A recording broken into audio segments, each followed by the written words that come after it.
Good morning, class 7. This is the revision clip of history, chapter 3, the Delhi Sultanate. In this chapter, you had read these points. The first point of this chapter, historical sources. Second, slave and Mamluk dynasties, Khalji dynasties, Tughlaq dynasties, Sayyid dynasties, and the Lodi dynasties. And in the second clip or last clip, you had read this point, development of political institution. Under this point, you had read administration, military control, and next point, the court, nobility, land control, resource mobilization, and last 2 points are art and architecture and causes of downfall of the Delhi Sultanate. So let's revise it. The first point is historical sources. Historical sources में आपने क्या पढ़ा? आपने ये देखा कि जो ये पीरियड था दिल्ली सल्तनत का 1206 to 1526 के बीच का, इसके बारे में हमें 3 सोर्स से पता चलता है: court chronicles, travellers account and historic buildings. जैसे कोर्ट क्रॉनिकल्स में तुगलकनामा, फुतुहात फिरोज शाही, तारीख मुबारक शाही, ट्रैवलर्स अकाउंट में इब्न बतूता, मोरक्को पोलो, हिस्ट्रिकल बिल्डिंग्स में कुतुब मीनार, कुब्बतुल इस्लाम, लाई दरवाज़ा, टॉम्ब ऑफ गियासुद्दीन। बहुत सारे ऐसे रिसोर्स थे जो हमें इस पीरियड के बारे में जानकारी देते हैं। तो ये जो पीरियड था, इसमें 5 राजवंश ने शासन किया था, जैसा कि आप यहाँ पे देख रहे हैं, 1 2 3 4 और 5। और हर डायनेस्टी में जो रूलर हुआ करते थे या जो हुए थे, उन लोगों में कुछ ही ऐसे एम्परर थे जिन्होंने कुछ यूनिक काम किया।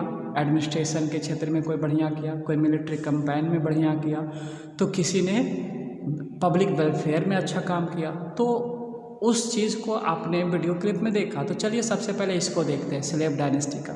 इसमें 3 रूलर हुए: कुतुबुद्दीन ऐबक, इल्तुतमिश, रजिया सुल्तान, और एक और था गयासुद्दीन बलबन। इन चारों में कुतुबुद्दीन ऐबक इस डायनेस्टी के फाउंडर के रूप में जाना जाता है। इल्तुतमिश थोड़ा सा सुधार काम के लिए जाना जाता है। Razia Sultan first Muslim ruler थी, वुमेन। उसी तरह से बलबन जो था, ये ब्लड एंड आयरन पॉलिसी और साथ ही साथ सिजदा और पैबोस जैसे पॉलिसी के बारे में फेमस हुआ। फिर खलजी डायनेस्टी में 2 रूलर हुए, जलालुद्दीन खिलजी और अलाउद्दीन खिलजी। ये अलाउद्दीन खिलजी जो था, ये फेमस हुआ क्योंकि इसने मिलिट्री कंपेन किया साउथ इंडिया में, जिसमें बहुत सारे राज्यों को मालिक कफूर के नेतृत्व में इसने जीता। फिर इसने मुसलमानों के ऊपर जजिया और ज़कात जैसे टैक्स लगाया। फिर तीसरा डायनेस्टी तुगलक डायनेस्टी, जिसमें 3 रूलर हुए: गयासुद्दीन तुगलक, मोहम्मद बिन तुगलक और फिरोज शाह तुगलक। जिसमें से सबसे फेमस रूलर हुआ मोहम्मद बिन तुगलक, क्योंकि इसे वाइजेस्ट फुल कहा जाता है, क्योंकि इसने 2-3 काम ऐसे किया जो सक्सेसफुल नहीं रहा। जैसे गंगा दुआब वाले क्षेत्रों में टैक्स लगाना, कैपिटल को शिफ्ट करके देवगिरी शिफ्ट करना, और तीसरा करेंसी को इंट्रोड्यूस करना। सारे फेल रहे, इसकी वजह से ये फेमस हुआ। फिरोज शाह तुगलक भी काफ़ी फेमस हुआ क्योंकि इसने क्या किया, लोगों की भलाई के लिए बहुत सारे काम किए और एडमिनिस्ट्रेशन को फिर से स्टेबल किया। लेकिन इसके पीरियड में तैमूर लंग ने आक्रमण किया 1398 में, जिसकी वजह से खलजी डायनेस्टी पूरी तरह से समाप्त हो जाता है। और उसी के साथ आता है सैयद डायनेस्टी के रूलर, जिसमें 4 रूलर हुए: खिज्र खां सैयद, मुबारक शाह सैयद, मोहम्मद शाह सैयद और अलाउद्दीन आलम शाह सैयद। ये सब छोटे छोटे रूलर थे, मंगोल इन्वेडर थे, तो ज़्यादा इनके बारे में कुछ नहीं दिया हुआ था। फिर लास्ट डायनेस्टी था लोधी डायनेस्टी, जिसमें 3 रूलर हुए: बहलोल लोधी, सिकंदर लोधी और इब्राहिम लोधी। जिसमें सिकंदर लोधी थोड़ा बहुत जाना जाता है क्योंकि इसने जौनपुर और बिहार को जीता। साथ ही साथ इब्राहिम लोधी इसलिए जाना जाता है क्योंकि ये दिल्ली सल्तनत का लास्ट रूलर था और बाबर ने इसे हरा करके मुगल डायनेस्टी की स्थापना की। अब चलते हैं डेवलपमेंट ऑफ पॉलिटिकल इंस्टीट्यूशन में। तो सबसे पहले एडमिनिस्ट्रेशन देखते हैं। बाकी राज्यों की तरह यहाँ भी एडमिनिस्ट्रेशन में हेड हुआ करता था सुल्तान, इस सुल्तान कहा जाता था और इसको हेड का उपाधि देता था उलेमा लोग। यानी एडमिनिस्ट्रेशन में 3 कैरेक्टर प्रभावित था, सुल्तान, उलेमा और तीसरा था नोबल। ये तीनों ही समझ लो कि पावरफुल हुआ करते थे दिल्ली सुल्तानत में। और इसके अलावा सुल्तान के नीचे एक मिनिस्टर्स का होता था काउंसिल, जिसमें बहुत सारे मिनिस्टर्स होते थे जो बुक में बताया गया था, जैसे अजीर ममालिक, दीवान ए रसालत, सदर उस सदर, बहुत सारे थे। फिर मिलिट्री कंट्रोल में क्या देखा कि मिलिट्री कंट्रोल में देखा गया कि बहुत सारे आर्मी इन लोग के अंतर में होती थी और अलग अलग कंट्री से। इसमें हिंदू पैदल सेना को पायक्स, धनुर्धारी को धनुष कहा जाता था और आर्मी को ये सुल्तान के अंदर में मिलिट्री सबसे ज़्यादा फेमस था, कंट्रोल करता था क्योंकि ये दूसरों राज्यों को जीतने में।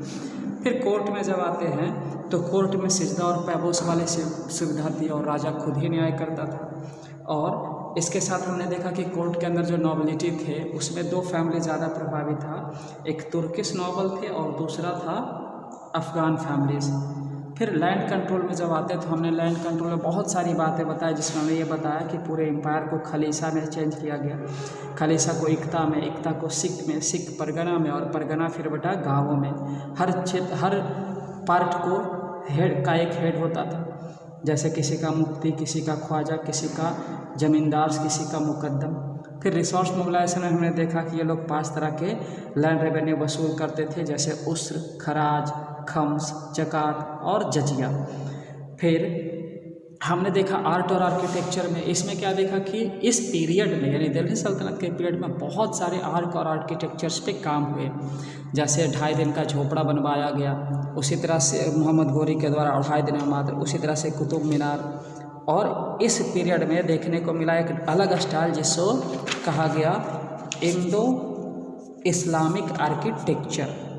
फिर लास्ट इसका था कि इसके काउज क्या रहे डाउनफॉल के, था हमने काउज में बहुत सारा काउज बताया और बुक में पेज नंबर 26 में भी दिया हुआ है। काउज में बताया थे कि ये सुल्तान सिर्फ तलवार के दम पे राज्य को जीते, यहाँ के लोगों की भलाई नहीं कर पाए, यहाँ के हिंदुओं को गलत तरीके से ट्रीट किया जाता था, यहाँ के जो नोबल होते थे वो डिपेंडेंट होता था, बस राजा कमज़ोर होने के बाद स्वतंत्र हो जाता था। ऐसे बहुत से काउज थे जिसके वजह से यह एम्पायर क्या हुआ, टूट गया। ये रहे आपका objectives, take the correct options, 6 question है। और ये रहा fill in the blanks, match the following, answer in short, answer in long. तो शॉर्ट तक बनाना जैसा आप जानते हैं। फिर यहाँ लास्ट में दिया है ऑब्जेक्टिव्स में और क्वेश्चन, इस क्वेश्चंस को देख सकते हैं आप। आइडेंटिफाई करना है, क्या आइडेंटिफाई करना है, आइडेंटिफाई द फॉलोइंग, पहचानना है और उसके बारे में 2 लाइन लिखना है। तो चलिए इसको भी रहने दीजिए, क्वेश्चन आंसर में ही आएगा। तो इस तरह से हिस्ट्री का 3rd चैप्टर आज कंप्लीट होता है। That's all.